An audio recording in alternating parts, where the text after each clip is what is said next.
নেতাজি সুভাষচন্দ্র বসুর শিলচরের সঙ্গে একটি ইতিহাস রয়েছে, চলুন আপনাদের শোনাই। সালটা 1938।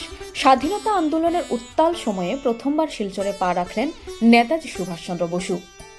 সিলেট করিমগঞ্জ হয়ে রেলপথে তার আগমনে আনন্দ ও উচ্ছ্বাসে মুখর হয়ে উঠেছিল গোটা শিলচর।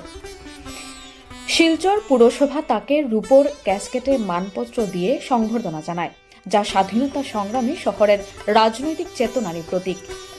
সেদিন সদরঘাটের বিশাল মাঠে জনসমুদ্রের রূপ নেয় সভাস্থল। প্রায় ৮০,০০০ মানুষ শুনেছিলেন নেতাজির বজ্রকণ্ঠ।